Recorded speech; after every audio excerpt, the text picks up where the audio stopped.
नमस्कार दोस्तों, आप सभी का स्वागत है इनोवेटिव ज्योतिष में। मैं आपका astrology friend doctor Mahesh Joshi. आज मैं एक नई सीरीज शुरू करने वाला हूं और इस सीरीज के अंदर हम बात करने वाले हैं डिविजनल चार्ट्स की। डिविजनल चार्ट की मेरी अर्लियर एक सीरीज आई थी जिसके अंदर मैंने मेन डिविजनल चार्ट्स के बारे में बात की थी, मगर हमारे लाइफ के जो इवेंट हैं वो मेन डिविजनल चार्ट से कवर अप नहीं होते। तो बाकी सभी जितने भी डिविजनल चार्ट है उन्हें भी हमें बहुत बारीकी से अध्ययन करना चाहिए, तभी हम एस्ट्रोलॉजिकल प्रेडिक्शंस में किसी भी नेटिव की सभी समस्याओं का समाधान निकाल सकते हैं। आज की क्लास में मैं बात करने वाला हूं ऐसे एक डिविजनल चार्ट की जिसे हम D4 या चतुर्थांशा चार्ट बोलते हैं। ये फोर्थ डिवीजन है। आपकी कुंडली का जो चौथा भाव है उसे हम सुख स्थान बोलते हैं। इसी तरीके से यदि आपने अपनी संपत्ति देखनी है तो उसके लिए सामान्य तौर पर सेकंड हाउस से हम वेल्थ देखते हैं, मगर सेकंड हाउस से जो वेल्थ देखी जाती है वो आपकी देखी जाती है आपके पूरे परिवार का जो भी आय के सोर्स होते हैं, उनसे जो भी आपकी धन आपके पास आता है उसे हम सेकंड हाउस से देखते हैं। मगर आपको अपनी प्रॉपर्टी देखनी है, संपत्ति देखनी है, जमीन जायदाद देखनी है, और उसमें खास तौर से वो जमीन जायदाद, वो प्रॉपर्टी जो आपने खुद क्रिएट की है, अपने आप बनाई है, आपके नाम से जो प्रॉपर्टी होने वाली है। इसी तरीके से प्रॉपर्टी आप जब भी लेंगे तो उसमें आपका लक काम करेगा या नहीं करेगा। बहुत लोगों को एस्ट्रोलॉजर्स बता देते हैं कि आप अपने नाम से प्रॉपर्टी मत लेना। उसका क्या कारण होता है ये भी आपको यहीं पर हम आज की क्लास में एक्सप्लेन करेंगे। इसी तरीके से ये मेनली बताता है सेल्फ एक्वायर्ड प्रॉपर्टी। हमारे पास प्रॉपर्टी होने के कई कारण हो सकते हैं। हमारे पिता, हमारे जो भी फोर फादर्स हैं, या हमारे बड़े बुजुर्गों की खानदानी जमीन हमारे पास हो सकती है। मगर फोर्थ हाउस से बेसिकली हम देखते हैं कि आप जो प्रॉपर्टी एक्वायर भी कर पाएंगे या नहीं कर पाएंगे, या आपको जो प्रॉपर्टी मिलेगी क्या वो अपने होम टाउन में आप एक्वायर करेंगे या कहीं दूर जाकर करेंगे या विदेश में जाकर करेंगे। ऐसे सभी प्रश्नों का यहां पर मैं जवाब देने वाला हूं। क्या आपको अपने परिवार से मिलेगी क्या, जिसे हम इनहेरिटेंस बोलते हैं, उत्तराधिकार के तौर पर आपको कोई जमीन जायदाद मिलेगी या नहीं मिलेगी, इस प्रश्न का जवाब भी हम यहां पर देने वाले हैं। साथ ही में यहां पर हम जवाब देंगे क्या आपको जो प्रॉपर्टी मिलने वाली है वो कमर्शियल प्रॉपर्टी आप खरीद पाएंगे, या फिर आपकी जो प्रॉपर्टी है किसी अच्छी कॉलोनी के अंदर या अच्छी सोसाइटी के अंदर या अच्छे एरिया के अंदर होगी या नहीं होगी, या आपका जो घर या जो भी प्रॉपर्टी ले रहे हैं वो लग्जरियस या बहुत बड़ी होगी या नहीं होगी, किस लोकेशन पर होगी। इन सभी प्रश्नों का जवाब आज आपको मिलने वाला है और आप स्वयं इसको वीडियो को एंड तक देखिएगा। प्रॉपर्टी से रिलेटेड सभी प्रश्नों को यहां पर मैं सॉल्व करने की कोशिश करूंगा। क्या आप प्रॉपर्टी लेंगे, वो प्रॉपर्टी आपको फलेगी फूलेगी, या आप किसी डिस्प्यूट में तो नहीं फंस जाएंगे प्रॉपर्टी लेकर। आपने कई प्रॉपर्टी ली तो किन प्रॉपर्टियों पर आपका डिस्प्यूट होगा। इसी तरीके के सभी प्रश्नों के लिए जो सबसे इंपॉर्टेंट डिविजनल चार्ट है वो D4 चार्ट है। ये मैं आपको सबको क्लैरिफाई कर देता हूं। जो भी दोस्त केवल लग्न कुंडली के बेस पर प्रेडिक्शन देते हैं, वो लग्न कुंडली एक बड़ा पेड़ है, एक बड़ा एरिया है, बड़ा दायरा है, एक शहर पूरा है, उसके बारे में बताना है तो लग्न कुंडली ठीक है। मगर उस शहर के एक पर्टिकुलर लोकेलिटी के बारे में आपको बताना है तब आपको डिविजनल चार्ट के बारे में देखना पड़ेगा। आपसे कोई कहे कि एक व्यक्ति मुंबई रहता है तो आपका एक परसेप्शन बनेगा मुंबई एक महानगर है, उसके अंदर रहता होगा।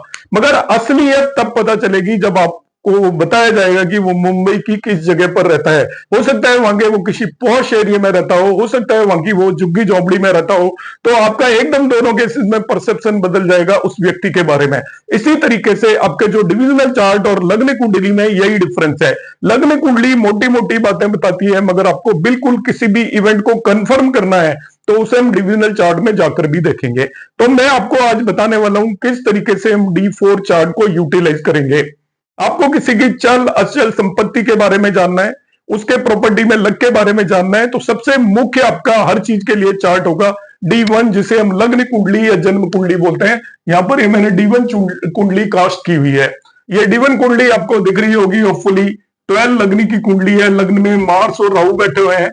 फिर सेकंड हाउस के अंदर सैटर्न है, फोर्थ हाउस के अंदर मार्स, मरकरी, सन, फिफ्थ हाउस के अंदर वीनस, सिक्स्थ हाउस के अंदर जुपिटर, सेवेंथ हाउस के अंदर केतु है, 8th 9th 10th 11th and 12th house इस नेटिव के एम्प्टी है, उनके अंदर कोई भी प्लेनेट नहीं है। इसी तरीके से यहाँ पर मैंने इनका D4 चार्ट बना हुआ है, जिसके अंदर वर्गो लग्न इसका राइजिंग है और लग्न में लग्न का स्वामी मरकरी बैठा हुआ है और यहाँ पर राहु केतु एक्सिस है एक्चुअली।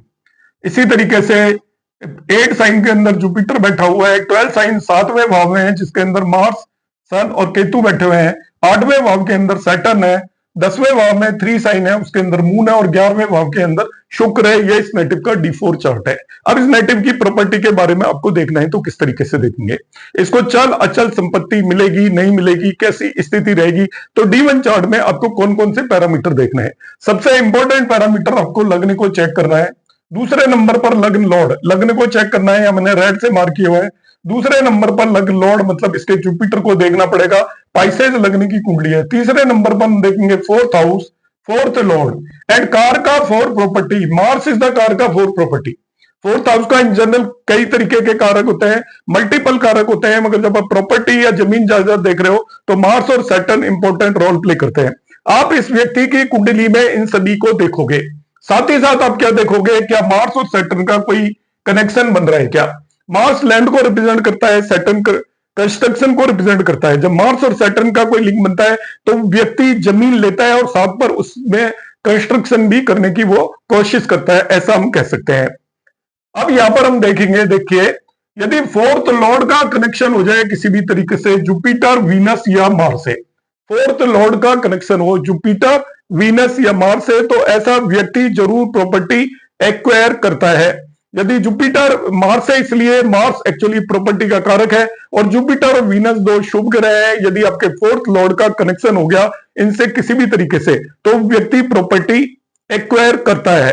तो आपको क्या देखना है बेसिकली कि उसकी लग्न की क्या स्थिति है, लग्न लॉर्ड की क्या स्थिति है, 4th हाउस की क्या स्थिति है, 4th लॉर्ड की क्या स्थिति है, उसकी कुंडली में मार्स की क्या स्थिति है। मैं एक्सप्लेन करूंगा अभी आपको किस तरीके से देखना है।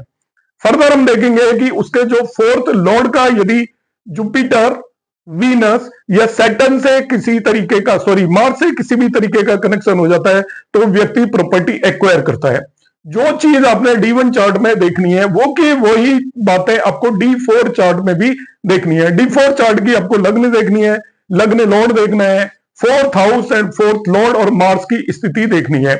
एग्जैक्टली सेम जो हम D1 में देखेंगे वो की वही चीज हम D4 में देखेंगे, दोनों का आपस में कोई कनेक्शन नहीं करेंगे। हम D4 को एज ए इंडिविजुअल चार्ट देखना है। केवल नवांश के केस में हम ऐसा करते हैं कि D1 के प्लैनेट्स को नवांश में ले जाकर भी देखते हैं, बाकी किसी डिविजनल चार्ट में आपको D1 के प्लैनेट को वहां ले जाकर नहीं देखना है। यहां पर जब D4 को आप एनालाइज करोगे तो इंडिपेंडेंट चार्ट की तरह एनालाइज करोगे। D1 के अंदर आपको जो प्रॉमिस नजर आ रहा है, यदि वही प्रॉमिस D4 में भी आता है तो अब वो इवेंट होगा।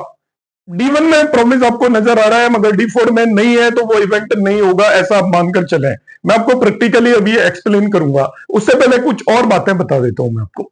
आपको देखना है कि आप प्रॉपर्टी अपने होम टाउन में एक्वायर करेंगे या नहीं करेंगे, तो उसके लिए या आप एक्वायर भी कर पाएंगे कि नहीं, आप प्रॉपर्टी ओन करेंगे या नहीं। उसका सबसे पहला सूत्र है कि आपका जो 4th लॉर्ड है उसका यदि कनेक्शन जुपिटर वीनस या मार्स से हो जाता है तो आप अपने नाम से अपने आप कुछ ना कुछ प्रॉपर्टी डेफिनेटली एक्वायर करेंगे। तो 4th लॉर्ड को पकड़ना है, उसका कनेक्शन हो जुपिटर वीनस या मार्स से। दूसरा, कई बार हम अपना स्थान बदल देते हैं, अपना शहर बदलते हैं, दूसरे शहर में जाकर रहते हैं और वहां पर हम प्रॉपर्टी एक्वायर करते हैं। उसके क्या कॉम्बिनेशन है, उसके कॉम्बिनेशन है आप अपनी कुंडली में 4th लॉर्ड और 9th लॉर्ड की स्थिति देखिए, उन दोनों में किसी भी तरीके का कनेक्शन बन जाए। कनेक्शन कैसे बन सकता है कि 4th लॉर्ड 9th लॉर्ड एक साथ बैठ जाए, एक दूसरे को एस्पेक्ट कर लें, 4th लॉर्ड 9th हाउस में चला जाए, 9th लॉर्ड 4th हाउस में चला जाए, उन दोनों के बीच में किसी भी तरीके का कनेक्शन होगा तो ऐसा व्यक्ति अपने होम टाउन से दूर जाकर प्रॉपर्टी एक्वायर करता है। ऐसे ही विदेश का आपका क्वेश्चन आता है क्या हम बाहर प्रॉपर्टी ले पाएंगे, उसके अंदर आपको कॉम्बिनेशन देखना है। यदि आप कुंडली का 4th लॉर्ड और 12th लॉर्ड के बीच में किसी भी तरीके का कनेक्शन किसी भी वे में बन रहा है तो वो पर्सन फॉरेन में जाकर प्रॉपर्टी एक्वायर करता है, प्रॉपर्टी परचेज करता है, प्रॉपर्टी का मालिक बनता है।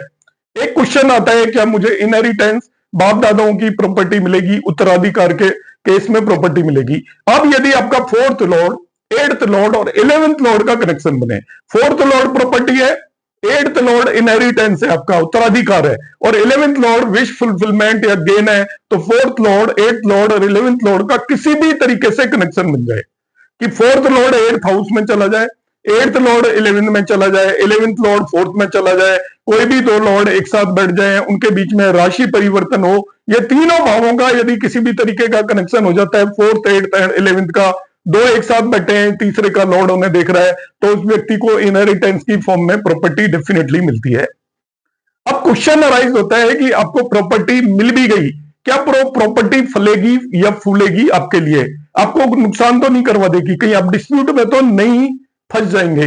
इसका बिल्कुल मैं आपको आसान तरीका बता रहा हूं। यदि आपका फोर्थ हाउस पर राहु केतु एक्सेस आ रहा है, फोर्थ हाउस पर या फोर्थ लॉर्ड पर राहु केतु एक्सेस आ रहा है, तो आप या तो कोई फंसी हुई प्रॉपर्टी लेंगे या प्रॉपर्टी की वजह से आप किसी न किसी परेशानी के अंदर डेफिनेटली आने वाले हैं। आप कोई अनएथिकल वे से प्रॉपर्टी लेंगे या प्रॉपर्टी लेने के लिए आप ऐसे मीन्स अप्लाई करेंगे जो कि सामान्य तौर पर लोग नहीं करते, और उसमें आप डिस्प्यूट में आने की पूरी पूरी संभावना होती है। इसी तरीके से यदि फोर्थ लॉर्ड आपका एफ्लिक्टेड है कुंडली के अंदर, फोर्थ लॉर्ड मेलिफिक प्लेनेट से एफ्लिक्ट है, फंक्शनल मेलिफिक से एफ्लिक्ट है, तभी भी आप प्रॉपर्टी डिस्प्यूट में पूरी तरीके से फंस सकते हैं। D4 चार्ट में कैसे देखेंगे, यदि D4 चार्ट की लग्न राहु केतु एक्सिस पर आ जाती है, D4 चार्ट की लग्न पर मेलिफिक प्लेनेट का असर है, D4 चार्ट के फोर्थ हाउस पर राहु केतु एक्सिस है और फोर्थ हाउस पर आपका मेलिफिक प्लेनेट का इन्फ्लुएंस है, तो आप जब भी प्रॉपर्टी लें ध्यान रखें, बहुत सारे एस्ट्रोलॉजर बताते हैं कि आपको अपने नाम से प्रॉपर्टी नहीं लेनी चाहिए, मगर इस बारे में मेरी कोई राय नहीं है, कोई एक्सपीरियंस नहीं है कि अपने नाम से लेने से कुछ फर्क पड़ता है क्या। मेरा यह मानना है कि वो आपको यदि प्रॉपर्टी में डिस्प्यूट आना है तो आप किसी के भी नाम से ले लीजिए, आपको डिस्प्यूट डेफिनेटली कुछ ना कुछ आएगा, प्रॉपर्टी रिलेटेड मैटर्स में आपको अपना आ जाएगा, आप कितने भी प्रयास कर लीजिए। अब मैं यहां पर एक एग्जांपल लेकर बताऊंगा, उससे पहले मैं आपको दो तीन चीजें और बता देता हूं कि आपकी प्रॉपर्टी की क्वालिटी भी आपका फोर्थ हाउस इंडिकेट करेगा। यदि फोर्थ हाउस से आपका मरकरी कनेक्ट हो जाता है, फोर्थ हाउस या फोर्थ लॉर्ड से, तो आप ये मान लीजिए कि आपको कमर्शियल प्रॉपर्टी मिलने की संभावना होगी, और राहु केतु से कनेक्शन है तो वो उसके अंदर डिस्प्यूट भी आएगा। इसी तरीके से फोर्थ हाउस या फोर्थ लॉर्ड से यदि शुक्र कनेक्ट हो जाता है तो जो आपकी प्रॉपर्टी होगी देखने में लग्जरियस होगी, बड़ी खूबसूरत होगी, बहुत बड़ी होगी, ये हम कह सकते हैं। इसी तरीके से फोर्थ हाउस और फोर्थ लॉर्ड से यदि मून कनेक्ट हो जाता है, चंद्रमा, तो कहा जा सकता है कि आपकी जो प्रॉपर्टी है वो ऐसी जगह पर होगी जिसके पास वाटर बॉडीज होंगी, पानी का बहुत बड़ा कोई झरना होगा या इस तरीके की चीजें होंगी, नदी, नाला, तालाब या आपका समुद्र हो सकता है, उस जगह पर आपकी प्रॉपर्टी हो सकती है। इसी तरीके से एक नेक्स्ट कॉम्बिनेशन की हम यहां पर बात करेंगे।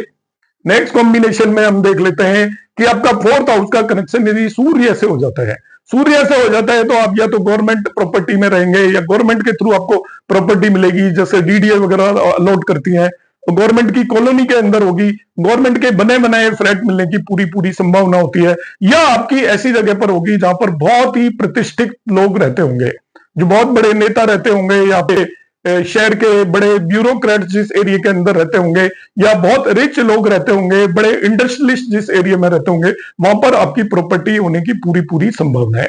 अब D4 चार्ट को हम क्यों यूटिलाइज करेंगे, ये तो मैंने प्रॉपर्टी से रिलेटेड D1 में भी ये कॉम्बिनेशन देखने हैं, D4 में भी देखने हैं। D4 की यूटिलिटी है कि आपको जो प्रॉमिस D1 में नजर आ रहा है, यदि वो D4 के अंदर भी है तभी ये सारी घटनाएं घटित होंगी।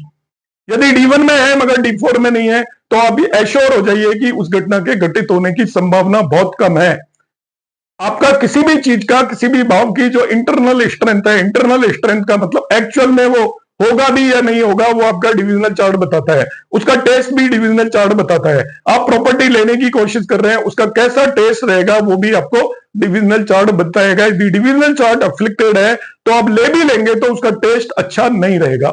यहां पर हम देखिए इस कुंडली के केस में देखते हैं, इस व्यक्ति के हम इन्हीं कॉम्बिनेशन को लगाते हैं, क्या ये प्रॉपर्टी एक्वायर करेगा या नहीं करेगा।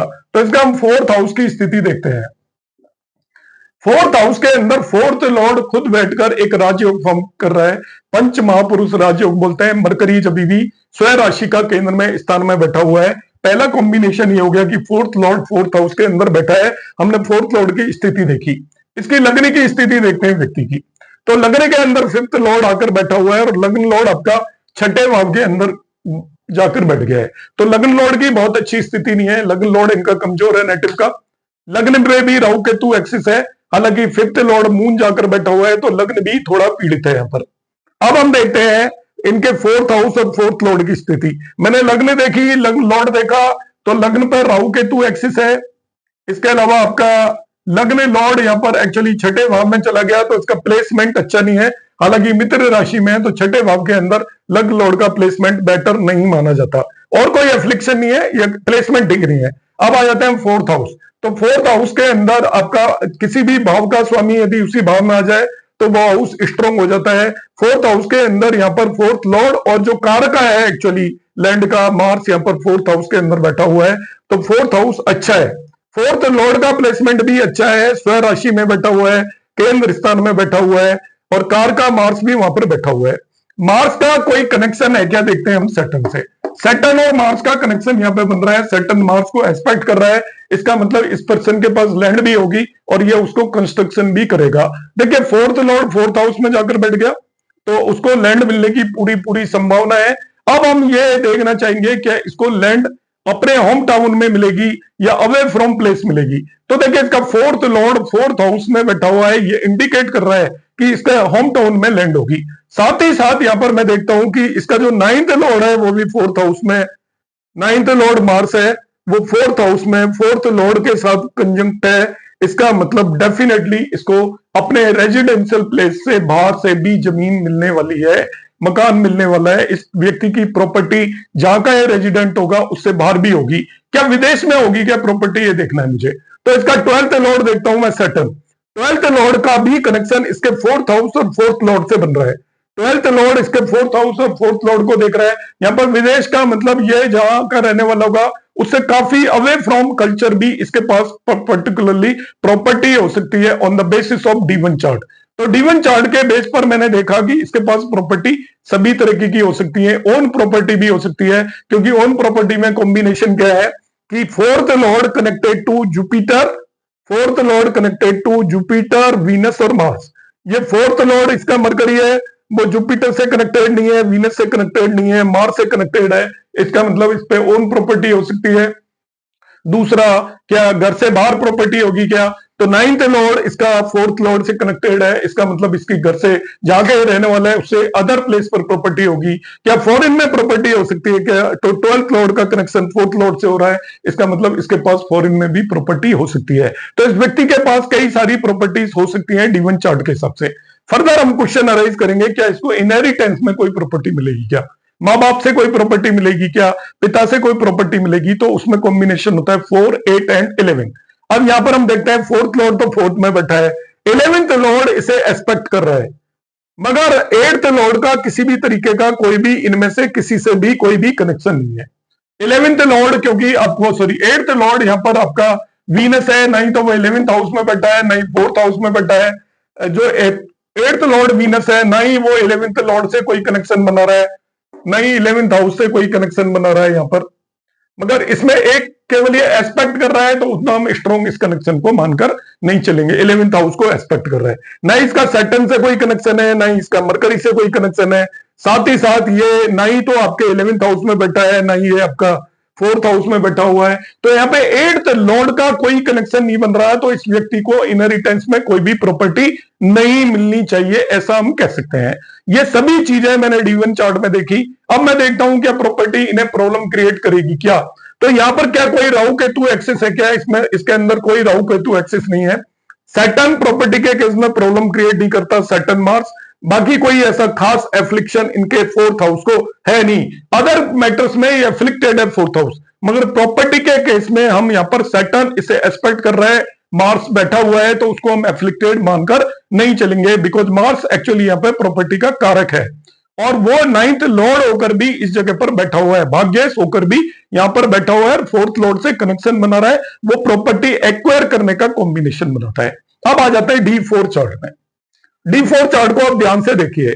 सबसे पहले इसकी लग्न की स्थिति देखते हैं। तो लग्न के अंदर 6 साइन है, लग्न लॉर्ड उच्च का होकर लग्न में ही बैठा हुआ है, साथ में राहु केतु एक्सिस है। तो लग्न आपकी राहु केतु एक्सिस पर है, लग्न लॉर्ड बैठा हुआ है, उसको एक्चुअली मार्स और सन भी एस्पेक्ट कर रहे हैं, तो वैसे लग्न आपकी एफ्लिक्टेड है। इसमें मल्टीपल प्लेनेट लगने पर इन्फ्लुएंस डाल रहे हैं, तो इस पर्सन के मल्टीपल इन्वॉल्वमेंट होंगे, कई तरीके के इन्वॉल्वमेंट होंगे, प्रॉपर्टीज कई आएंगी जाएंगी, ये मानकर चलिए D4 चार्ट की लग्न ये इंडिकेट कर रही है। लग्न लॉर्ड की स्थिति भी वो भी एफ्लिक्टेड है, ऑल दो वो उच्च का है, मगर राहु केतु एक्सिस पर भी है, उसे मार्स भी एस्पेक्ट कर रहा है। जब मैं एज ए लग्न लॉर्ड देख रहा हूं उसे, तब मैं उस पर सारी चीजें देखूंगा कि मार्स भी उसको एस्पेक्ट कर रहा है, सूर्य भी एस्पेक्ट कर रहा है, राहु केतु एक्सिस भी है, तो लग्न लॉर्ड भी पीड़ित है, तो ये प्रॉपर्टी जो भी लेगा उसका एंजॉयमेंट इसको होने वाला नहीं है सर्टेनली, बिकॉज लग्न भी पीड़ित है, लग्न लॉर्ड भी पीड़ित है। ऑल दो लग्न के अंदर लग्न लॉर्ड बैठा है, इसका मतलब उसको टेस्ट तो मिलेगा प्रॉपर्टी का, मगर उस टेस्ट के अंदर कड़वापन आने वाला है। राहु केतु एक्सिस उसको एफ्लिक्ट कर रहा है, उसको मार्स भी एफ्लिक्ट कर रहा है, उसको सूर्य भी एफ्लिक्ट कर रहा है। फर्दर हम देखते हैं आगे चल के, इसके फोर्थ हाउस की स्थिति देख लेते हैं। फोर्थ हाउस पर यहां पर इसको चंद्रमा देख रहा है, और फोर्थ लॉर्ड ये आपका जुपिटर यहां पर बैठा हुआ है। फोर्थ लॉर्ड पर कोई भी नेगेटिव इंफ्लुएंस नहीं है। फोर्थ लॉर्ड का प्लेसमेंट हालांकि थर्ड हाउस में इतना अच्छा नहीं होता, still it is not afflicted, तो फोर्थ लॉर्ड ठीक है, फोर्थ हाउस पर कोई एफ्लिक्शन नहीं है। उसको यहाँ पर मून देख रहा है, तो एस्पेक्ट ऑफ मून यहाँ पर हम इसको बेनिफिक कंसीडर करके चलते हैं, क्योंकि इनके D1 चार्ट के अंदर भी मून बेनिफिक प्लेनेट है, और यहाँ पर मून आपको इसमें हम बेनिफिक 11th लॉर्ड मानकर चलेंगे। फोर्थ हाउस को एस्पेक्ट कर रहा है, तो फोर्थ हाउस ठीक है। अब मैं देखता हूं D4 चार्ट से क्या ये प्रॉपर्टी एक्वायर करेगा क्या। मैंने नियम क्या बताया था कि प्रॉपर्टी एक्वायर करने के लिए fourth lord is connected to Venus, Jupiter और मार्स। देखते हैं, ये फोर्थ लॉर्ड है, तो ये खुद ही जुपिटर हो गया, सेल्फ जुपिटर है, और ये आपका बाकी किसी से कनेक्टेड नहीं है, तो फोर्थ लॉर्ड सेल्फ जुपिटर है, तो वो आपको यहां पर बेटर माना जाएगा इस पर्टिकुलर केस में। खुद ही जुपिटर हो गया, हालांकि उतना कोई स्ट्रॉन्ग कॉम्बिनेशन नहीं है, मगर स्टिल इट कैन, हम डिनाई नहीं कर सकते इसको। दूसरे केस में क्या ये प्रॉपर्टी कहीं अवे फ्रॉम होम प्लेस करेगा क्या, तो उसके केस में फोर्थ लॉर्ड का यदि नाइन्थ लॉर्ड से कनेक्शन हो जाए, तो फोर्थ लॉर्ड जुपिटर है, नाइन्थ लॉर्ड वीनस है, फोर्थ लॉर्ड नाइन्थ लॉर्ड को एस्पेक्ट कर रहा है, फोर्थ लॉर्ड नाइन्थ लॉर्ड को एस्पेक्ट कर रहा है, तो फोर्थ लॉर्ड का नाइन्थ लॉर्ड से कनेक्शन हो गया। तो देखिए जो D1 चार्ट में आ रहा था कि ये out of town property acquire करेगा, यहां पर भी वो प्रॉपर्टी एक्वायर करता हुआ नजर आ रहा है, तो ये चीज कंफर्म हो रही है आपके D4 चार्ट से। अब क्या है, विदेश में प्रॉपर्टी एक्वायर करेगा, D1 से पता चल रहा था कि विदेश में एक्वायर करेगा, कंफर्म करेंगे इसको। फोर्थ लॉर्ड का कनेक्शन 12th लॉर्ड से होना चाहिए, तो ये फोर्थ लॉर्ड आपका जुपिटर है, 12th लॉर्ड यहाँ पर सन है, तो जुपिटर का सन से कनेक्शन है क्या, 1 2 3 4 5, तो ये सन को एस्पेक्ट कर रहा है। देखिए इसका मतलब विदेश में प्रॉपर्टी एक्वायर कर सकता है, इस बात की पूरी पूरी यहां पर संभावना है। क्या ये प्रॉपर्टी कंस्ट्रक्ट करेगा क्या, खुद बनाएगा क्या प्रॉपर्टी, तो कंस्ट्रक्शन में मार्स और सैटर्न का किसी भी तरीके का आपस में लिंक होना चाहिए। तो यहां पर देखिए मार्स और सैटर्न में कोई भी लिंक नहीं है, मार्स यहां पर बैठा है, ना ही तो वो एक, मगर यहां पर इनडायरेक्टली एक लिंक बन रहा है, आपको मैं बता देता हूं। सैटर्न मार्स की राशि में बैठा हुआ है, यहां पर लिंक का मतलब किसी भी तरीके से लिंक बन जाए, तो जो D1 में सैटर्न मार्स को एस्पेक्ट कर रहा था, D1 के अंदर मार्स सैटर्न मार्स को एक्सपेक्ट कर रहा था, तो एक प्रॉमिस दे रहा था कि पर्सन लैंड खरीदेगा और उसके अंदर प्रॉपर्टी बनाएगा। यहां पर भी एक्चुअली एक कनेक्शन हो गया indirectly, because Saturn is placed in the sign of the Mars, इसका मतलब पर्सन ये अपनी प्रॉपर्टी बनाएगा। तो जो इवेंट हम D1 में देख रहे थे वो के वही इवेंट हमको D4 में भी होते हुए नजर आ रहे हैं। इसका मतलब हम कह सकते हैं कि पर्टिकुलर पर्सन अपनी प्रॉपर्टी भी एक्वायर करेगा, अवे फ्रॉम प्लेस भी करेगा, फॉरेन लैंड में भी हो सकती है, और ये जमीन लेकर उस पर कंस्ट्रक्शन करेगा। अब इसका टेस्ट कैसा रहेगा, जमीन ली इसने और उसका टेस्ट कैसा रहेगा, या फिर वो किस तरीके की प्रॉपर्टी लेगा, इसकी प्रॉपर्टी क्या लग्जरियस प्रॉपर्टी होगी, बड़ी प्रॉपर्टी होगी, तब हम देखते हैं यहाँ पर फोर्थ हाउस का कनेक्शन किससे हो रहा है। फोर्थ हाउस को ये मून एक्सपेक्ट कर रहा है, मून से फोर्थ हाउस का कनेक्शन है, बाकी किसी का भी कनेक्शन नहीं है, तो इस पर्सन की जो प्रॉपर्टी है वाटर बॉडी के आसपास हो सकती है, ऐसा हम प्रेडिक्ट कर सकते हैं। फोर्थ लॉर्ड का भी यहाँ पर एक्चुअली मार्स से कनेक्शन हो रहा है, सन से कनेक्शन हो रहा है। सन से कनेक्शन होने का मतलब होता है कि जो प्रॉपर्टी है वो या तो गवर्नमेंट गिवन प्रॉपर्टी हो सकती है, या आपका ऐसी प्रॉपर्टी हो सकती है जो बहुत अच्छे रिनाउंड प्लेस पर हो, पॉश कॉलोनी के अंदर हो, इस तरीके की प्रॉपर्टी इस व्यक्ति की हो सकती है। इसका जुपिटर से भी कनेक्शन हो रहा है फोर्थ लॉर्ड का, फोर्थ लॉर्ड जुपिटर को एक्सपेक्ट कर रहा है, इसका मतलब कुछ लग्जरियस प्रॉपर्टी भी हो सकती है, बहुत बड़ी भी प्रॉपर्टी हो सकती है, ये भी हम इसके बारे में प्रेडिक्ट कर सकते हैं। मगर D1 में ऐसा कुछ नजर नहीं आ रहा था, D1 के अंदर जो फोर्थ लॉर्ड है वो हाँ सन से कनेक्ट हो रहा था वहां पर भी। तो सन से कनेक्शन का मतलब डेफिनेटली इस पर्सन को गवर्नमेंट के थ्रू प्रॉपर्टी डेफिनेटली मिलेगी, या ऐसी जगह पर होगी जो एरिया बहुत पॉश एरिया होगा, क्योंकि जो इवेंट D1 में नजर आ रहा है उसको D4 भी यहाँ पर कंफर्म कर रहा है। तो इस तरीके से हम बहुत सारी इन चीजों को बता सकते हैं D1 और D4 के बेस पर। अब टेस्ट कैसा रहेगा, देखिए यहाँ पर इसका जो लग्न है वो राहु केतु एक्सिस पर है, लग्न पूरी तरीके से पीड़ित है, मल्टीपल प्लेनेट वहां पर इंफ्लुएंस कर रहे हैं, मेलिफिक प्लेनेट भी इंफ्लुएंस कर रहे हैं। तो इस पर्सन को ये प्रॉपर्टी के डिस्प्यूट में फंसेगा। कई तरीके के डिस्प्यूट हो सकते हैं, बिकॉज जो D4 की लग्न है वो इंडिकेट करती है, फोर्थ हाउस इंडिकेट करता है कि आपको उसका टेस्ट कैसा रहेगा। मैंने बताया था जब भी D4 की लग्न पर राहु केतु एक्सिस या फोर्थ हाउस पर राहु केतु एक्सिस आ जाए तो वो बच नहीं सकता, उसको कुछ ना कुछ डिस्प्यूट जरूर प्रॉपर्टी के अंदर रहेगा। सिमिलरली D1 के फोर्थ हाउस या फोर्थ लॉर्ड पर राहु केतु एक्सिस आ जाए तो उसको प्रॉपर्टी का टेस्ट बढ़िया नहीं मिलने वाला है, उसको लीगलिटी में भी फंसना पड़ेगा, या वो इन्हीं उलझनों में फंसा रहेगा। इस तरीके से हम D4 चार्ट को यूटिलाइज कर सकते हैं।